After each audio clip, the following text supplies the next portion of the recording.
तो फिल्म की शुरुआत में तबाह हुई दुनिया दिखाई जाती है और बताया जाता है कि इस दुनिया की तबाही के पीछे एक बहुत बड़ा मेट्रॉइड था जो जमीन से टकराया और सब कुछ जलकर भस्म हो गया। अब बस जमीन पर एक छोटा सा शहर और कुछ सर्वाइवल्स बचे हैं। ये सभी लोग एक चर्च के फॉर्म में हैं जहाँ प्रीस्ट है पैट्रियार्क। यहाँ के असूल बहुत ही सख्त हैं और सबको हर हाल में मानने पड़ते हैं। और इसी शहर में ग्रे नाम की एक विच भी है, वो हर किसी की विश को पूरा करती है। इसीलिए चर्च के लोगों को लगने लगा है कि कहीं लोग इनसे भागकर ग्रे के साथ मिलकर एक नई कम्युनिटी ना बना ले। इसलिए पैट्रियार्क इन्फोर्सर को ग्रे को फांसी देने का हुक्म देता है। इन्फोर्सर यहाँ के सभी लोगों के सामने ग्रे को फांसी देती है। उसके पांव के नीचे से स्पोर्ट खींच लेती है और जैसे ही इन्फोर्सर यहाँ से जाती है तो ग्रे अपना जादू दिखाती है। वो इन्फोर्सर की ही एक बंदे को हिप्नोटाइज कर देती है। इल्यूजन दिखाती है कि जैसे वो ही फांसी पे चढ़ रहा हो और अपने आप को मारने के लिए वो अपनी रस्सी पे गोली चलाता है, लेकिन असल में ये गोली चलती है ग्रे की रस्सी पे और ग्रे फांसी से छूट जाती है। के बाद ग्रे उसे दोबारा एक इल्यूजन दिखाती है जिसने ग्रे उसके पास आ रही थी। ग्रे को मारने के लिए वो गोली चलाता है तो देखने को मिलता है असल में ये गोली उसने अपने ही साथी को मारी। सारा शोर सुनते इन्फोर्सर पीछे आई और सबसे पहले उसने इस सिपाही को मार दिया जो ग्रे के पोजेशन में आया था। इसके बाद इन्होंने हर जगह ग्रे को ढूंढा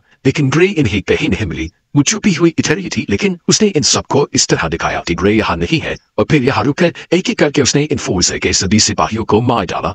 उसने इन्फोर्सर की गले पर जब चाकू रखा तो इन्फोर्सर ने कहा मार दो मुझे, लेकिन ग्रे ने उसे मारा नहीं बल्कि उसी को फांसी पर चढ़ाते हुए वो यहाँ से चली गई। अब सीन कट होता है और हमें बॉयस को दिखाया जाता है। वो एक टनल के करीब से गुजर रहा था तो अचानक वो सारे डाकू उसके ऊपर हमला कर देते हैं। एक उसी की ही बंदूक उसके घोड़े से उतारने की कोशिश करता है तो एकदम से 2 मूव वाला स्टाम्प उस डाकू के ऊपर हमला करके उसे डस देता है। इसके बाद बॉयस बाकी के बचे हुए डाकुओं से लेता है। किसी को अपनी स्किल से फाइट करते हुए मारता है तो किसी को अपनी बंदूक से शूट कर देता है। और इस तरह से सब कुछ मैनेज करने पे हमें पता चलता है कि बॉयस कोई आम इंसान नहीं था, वो एक बाउंटी हंटर था और अपने काम में बहुत ही ज्यादा माहिर भी था। हमें दोबारा ग्रे को दिखाया जाता है जिसके पास यहाँ की क्वीन और उसका हाथ साथ में मिलने के लिए है। असल में क्वीन ग्रे से चाहती थी कि वो उसके लिए एक शेप शिफ्टर की पावर लेकर आए। ग्रेस के लिए क्वीन से भारी कीमत मांगती है और कहती है कि मैं ये तुम्हारा काम आने वाले फिल्मों तक करूंगी जिसके आने में सिर्फ 6 दिन रह गए थे। ये दोनों यहाँ से चले जाते हैं और कुछ देर बाद यहाँ पर क्वीन का हाथ आदमी आता है और ग्रेस से क्वीन के काम को ना करने को कहता है क्योंकि उसे लग रहा था कि क्वीन जो करना चाह रही है वो ठीक नहीं है। हैरानी की बात थी कि ग्रे उसकी भी बात मान गई। हालांकि ग्रे इस आदमी की बात नहीं मानना चाहती थी, लेकिन क्योंकि उसके ऊपर एक काइस था, एक शराब था कि वो किसी की भी विश को मना नहीं कर सकती थी, तो उसने इस आदमी की भी विश मान ली। अब कहानी में ट्विस्ट है कि किस तरह ग्रे इन दोनों ऑपोजिट विशेस को मैनेज करेगी। वो अब अपनी पावर्स से पूरे लॉस्ट लैंड में शेप शिफ्टर को ढूंढने लग जाती है जिसे उसे मारना है। वो अपने विजन में देखती है कि बहुत से लोग शेप शिफ्टर का शिकार करने आए थे, लेकिन फिर ये सब उसी का शिकार बन गए। इन सबको मारने के बाद शेप शिफ्टर ने जोर से दहाड़ मारी और यहाँ पर ग्रे का जादू भी टूट गया। सिंह कट होकर हमें क्वीन को दिखाया जाता है जो स्टैंड किंग के पास थी। पहली मरतबा हमें किंग को दिखाया गया जो कि बहुत ही ज्यादा बीमार है और बेड पे है। ग्रे बॉयस टेलने के लिए आई है क्योंकि बॉयस यहाँ का सबसे अच्छा हंटर था और ग्रे को अपना मिशन पूरा करने के लिए ऐसे ही किसी आदमी की जरूरत थी। वो उसे शेप शिफ्टर को मारने के बदले अच्छे पैसे देने की ऑफर करते हैं। ग्रे बॉयस के साथ खुद भी द लॉस्ट क्लाइम जाना चाहती थी जहां पर उस शेप शिफ्टर का बिल है। असल में वहीं पे शेप शिफ्टर को मारकर उसकी ताकत को कैद किया जा सकता है, कहीं और नहीं। बॉयस पहले ही ग्रे को अलर्ट कर देता है कि रास्ता बहुत लंबा हो सकता है और इसमें कई खतरों का सामना हो सकता है। इन खतरों में कई तरह के डीमंस और टूटे फूटे रास्ते भी होंगे। ग्रे हर किस्म की मुश्किल को पार करने के लिए तैयार थी।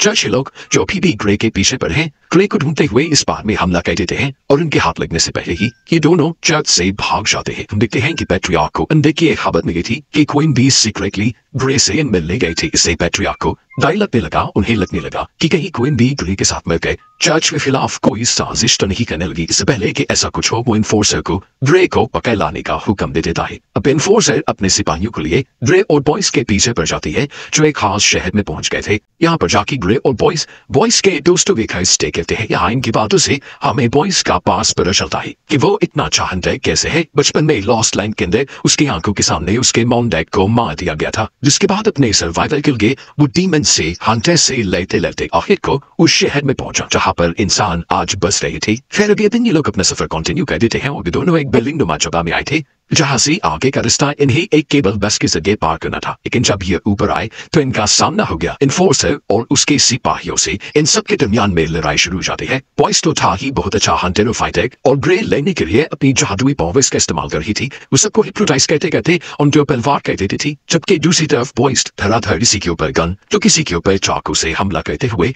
उन्हें मार देता है। और जब इन्हें लगता है कि अब टाइम आ गया है तो ये दोनों जल्दी से केबल बस के ऊपर जंप कर देते हैं, लेकिन बहुत से सिपाही इनके पीछे यहाँ भी आ गए थे। इनसे लड़ने के लिए ग्रे बस के ऊपर चढ़कर बहुत से सिपाहियों को मारती है, उनसे फाइट करती है, जबकि बस के अंदर बॉयस इन लोगों से लड़ रहा था। इन्फोर्सर के देखते हुए कि ये दोनों तो इनके हाथ लग ही नहीं रहे, वो अपने सिपाहियों से इस बस की केबल को काटने का हुक्म दे देती है। जैसे ही ये केबल टूटी, बस डिसबैलेंस होकर नीचे गिर गई, लेकिन वो एक चट्टान के साथ अभी भी लगी हुई थी। ग्रे अपने चाकू के सहारे से बस के ऊपर की तरफ आने की कोशिश करती है, जबकि बॉयस इस स्लिपरी चट्टान के ऊपर चढ़ने की कोशिश में था। लेकिन तभी पीछे से दूसरी केबल भी काट दी गई और इनके पास सारा सहारा भी खत्म हो गया। लेकिन अपने चाकू का इस्तेमाल करते हुए आखिर ये दोनों ही उस चट्टान पर चढ़ने में कामयाब हो गए। ये देखते हुए इन्फोर्सर ने अपनी स्नाइपर निकाली ग्रे को शूट करने के लिए, लेकिन स्नाइपर के लेंस के जरिए ही ग्रे ने दोबारा इन्फोर्सर को हिप्नोटाइज कर दिया। उन्हें ऐसा फील हुआ कि वो दोनों वहां से चले गए हैं, और इस तरह इन दोनों का पीछा उन लोगों से बच गया। पूरी फाइट के दौरान बॉयस को एक गोली लग चुकी थी, जिसकी वजह से उसे बहुत ज्यादा दर्द हो रहा था।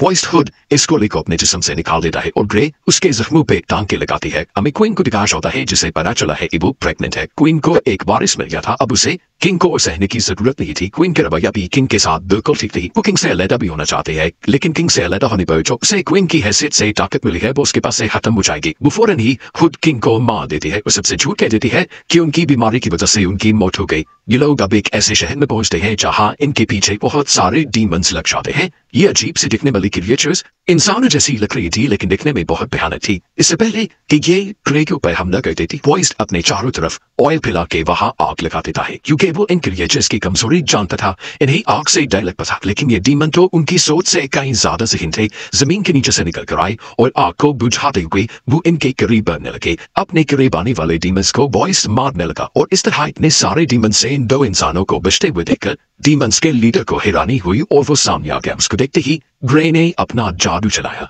उसे हिप्नोटाइज करके इन सारे क्रिएचर्स को अपने से दूर करवाने का ऑर्डर दिलवाया। जिसके बाद मौका मिलते ही वो अपने हाथों से आग निकालते हैं और यहाँ पे सारे के सारे ये डीमन क्रिएचर्स भस्म हो जाते हैं और आखिर इनका पीछा छूट जाता है।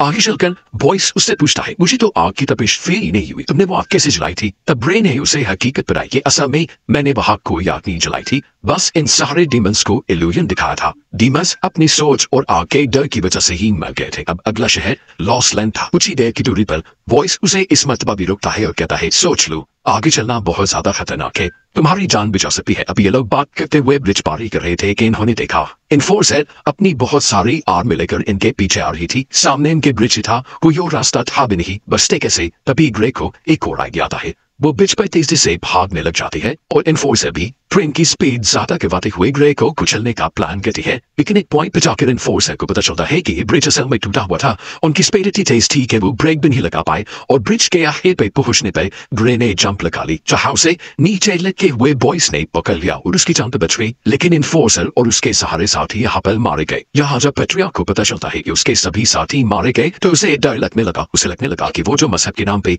सबको अपना गुलाम बनाए बैठा है, कहीं ना हो कि क्वीन ग्रे के साथ मिल जाए और उसकी ये ताकत उससे छिन जाए। इसलिए मुस्तारे लोगों में ये जाहिर करने की कोशिश करता है कि क्वीन ग्रे के साथ मिलकर इस जगह को बर्बाद करना चाहती है। क्वीन को जैसे ही इस चीज की खबर मिलती है तो वो अपने खास आदमी से अपनी बात मनवाने का फैसला करते हैं। उसे अपने करीब करते हुए अपने बिहार की वश में करके वो उसके जरिए पेट्रियार्क और उसके सारे लोगों को मरवा देती है।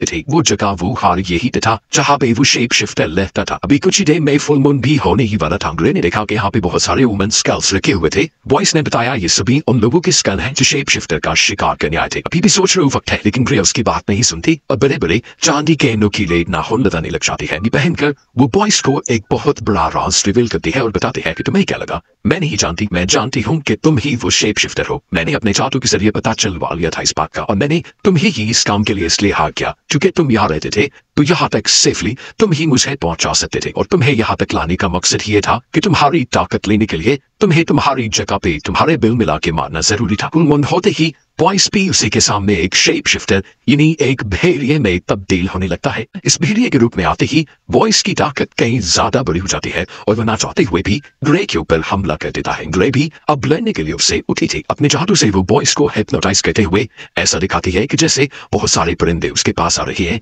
इन परिंदों को हटाने के लिए वो हाथ इधर उधर करने लगता है और इसी देर में एक बहुत बड़ा सा परिंदा उसके ऊपर हमला करने के लिए पहुंचता है। उससे बचने के लिए जैसे ही बॉयस पीछे होने लगा तो उसकी कमजोरी और उसके भटके हुए दिमाग का फायदा उठाते हुए ग्रे अपने चांदी के नाखूनों से उसके ऊपर हमला कर देते हैं। इतने में ही चांद भी बादलों के पीछे छुप जाता है और बॉयस की बॉडी इंसानी शक्ल में आ जाती है। ग्रे के हमले की वजह से वो फिलहाल बेहोश हुआ था। जब उसे होश आया तो उसे इस जंजीरों से बांधा गया था।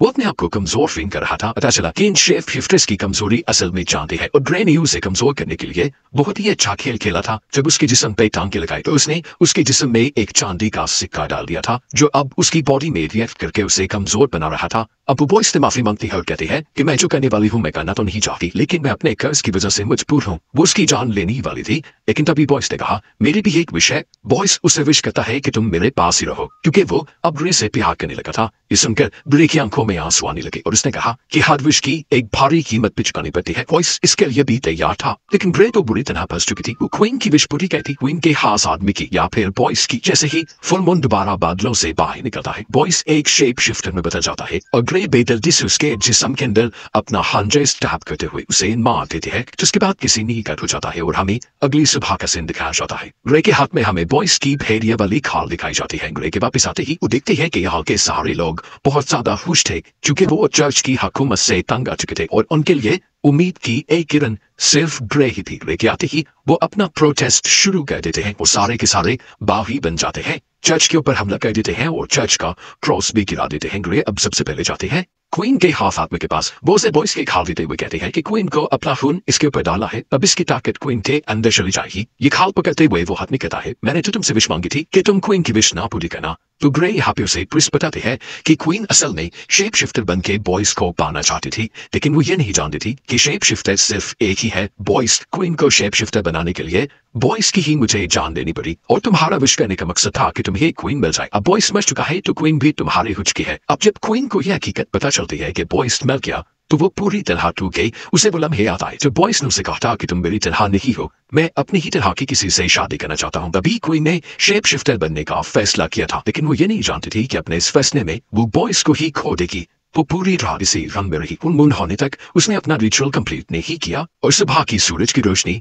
शेप शिफ्टर की खाल पर पड़ते ही वो आग की तरह जलकर राख हो गई। अब क्वीन गुस्से में अपने खास आदमी यानी जैरिस को ही मार देती है जो इस टाइम क्वीन के पास आया था, लेकिन बाहर जाने पर उसे एहसास हुआ कि उसे इमोशंस में बहुत बड़ी गलती करती थी। उसने जैरिस को मार दिया था जिसकी फौज के जरिए वो बाहर के लोगों से लड़ पाती जिन्होंने बगावत कर दी थी। सीन कट हो गए हमें बॉयस को दिखाया जाता है जिसे सुबह होते ही होश आ गया था। वो जब मरा था तो एक शेप शिफ्टर था, उसकी जान उसकी खाल में थी। क्योंकि उसकी खाल का इस्तेमाल क्वीन ने नहीं किया तो उसकी जान दोबारा बॉयस के अंदर आ गई और वो जिंदा हो गया। उसे में बॉयस ग्रे के पास आता है और उसकी गर्दन पे चाकू रख देता है। उससे सवाल करता है कि तुमने आखिर मुझे क्यों मारा, हालांकि मैंने तो हाई से विश की थी कि तुम मेरे पास ही रहो। ग्रे उसे सच्चाई बताते हैं कि मैं फ्यूचर पहले से ही देख चुकी थी। मैं जानती थी कि क्वीन तुम्हारे पास रहने के लिए ही एक शेप शिफ्टर बनना चाहती है, जबकि क्वीन का खास आदमी भी उससे चाहता है। मैंने फ्यूचर में देख लिया था कि क्वीन तुम्हारे मरने के गम में अपने खास आदमी को मार देगी और तुम्हारी खाल नहीं उड़ेगी, जिससे तुम्हारी जान तुम्हारे अंदर वापिस आ जाएगी। इस तरह क्वीन की, उसके खास आदमी की और तुम्हारी तीनों की विशेष पूरी हो जाएंगी। बॉयस ये जानकर बहुत ज्यादा हैरान हुआ और खुश भी, क्योंकि अब ग्रे यानी जिससे वो प्यार करता था वो उसके साथ रहने वाली थी कि ये दोनों एक साथ निकल जाते हैं अपने अगले मिशन के लिए। और बस यही दिखाते हुए ये मूवी यहाँ खत्म हो जाती है।